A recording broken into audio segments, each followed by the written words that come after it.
Cloud computing began as a way to simply rent servers in someone else's data center.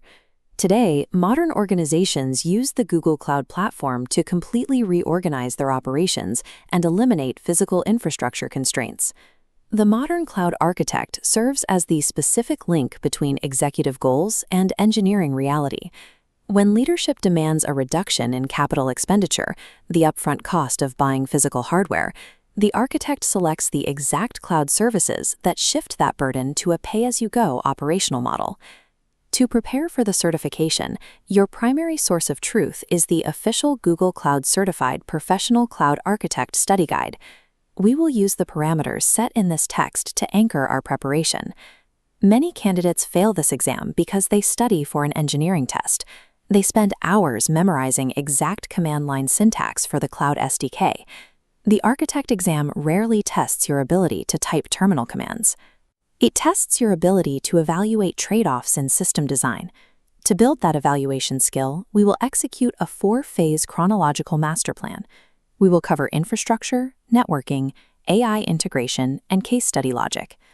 Once you stop looking at individual virtual machines and start looking at the entire data lifecycle, you transition from a strategic implementer into a strategic business leader. This timeline graphic outlines our roadmap, starting with Phase 1, Core Infrastructure. This flowchart maps out the compute operational scale. On the far left, Infrastructure as a Service, or IaaS, options like Compute Engine require you to manage the operating system and patches. As you move to the right, you hand over management to Google, ending with serverless options like Cloud Functions, where you only provide the code. You have to watch for specific technical constraints.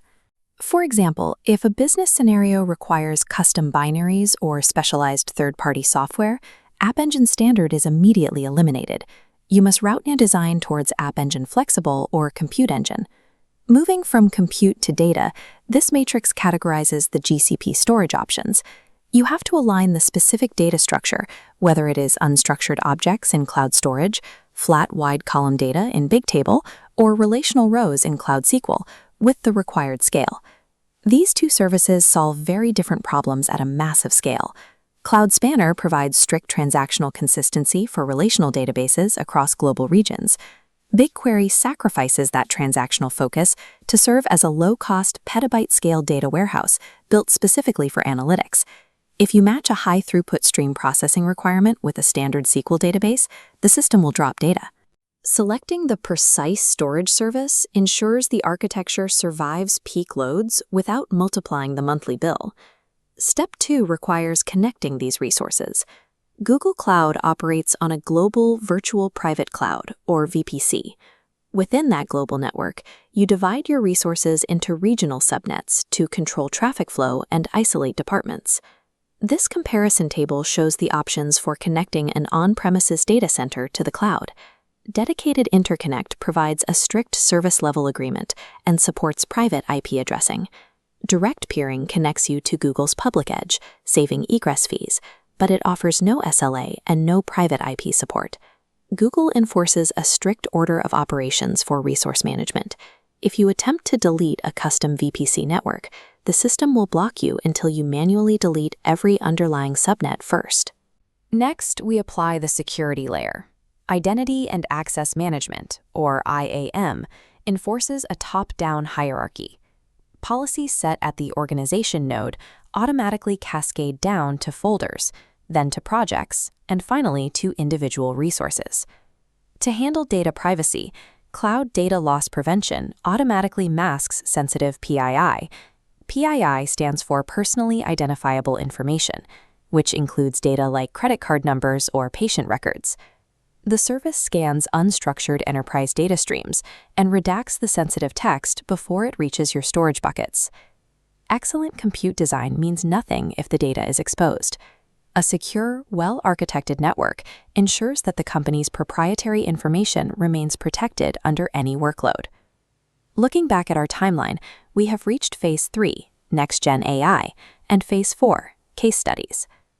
Building and training a custom neural network requires specialized data science teams and months of compute time. Conversely, integrating Vertex AI and pre-trained Google APIs, like the Vision or Speech APIs, allows you to deploy sophisticated machine learning into your application with a standard REST call. The exam tests these integrations using complex fictional case studies like Mount Kirk Games or EHR Healthcare. You must read these documents like a working architect evaluating a client brief. This simulated case study shows the correct strategy. You aggressively map the stated business requirements against the technical requirements. When a CEO says they want to move from CapEx to OpEx, you immediately highlight that phrase and map it to a technical requirement for fully managed services. In the Mount Kirk Games scenario, the company requires a database that scales globally without requiring a database administrator.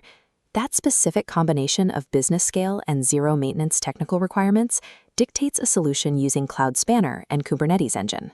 Executives rarely ask for a specific database by name.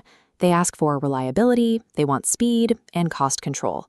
Scoring highly on the case studies proves you can translate those vague executive demands into a flawless technical deployment. Once you pass this exam, the certification opens up several distinct and lucrative paths in the tech industry. The first path is the Enterprise Migration Architect. In this role, you analyze legacy on-premises systems and design the roadmap to move them into Google Cloud. This heavily utilizes Terraform, which is an open-source tool that allows you to define and provision your entire infrastructure using code. The second path is the Data and AI Infrastructure Lead. This role focuses on orchestrating petabyte-scale data warehouses in BigQuery and feeding that data into highly automated machine learning pipelines using Vertex AI. The third path is the Site Reliability Engineer. SREs focus on maintaining system health through Kubernetes cluster management and rigorous incident postmortems. They also utilize chaos engineering, which is the practice of intentionally injecting failures into a system to test its resilience. Here is your immediate action plan. Step 1. Download the official exam guide. Step 2. Launch a Google Cloud free tier account.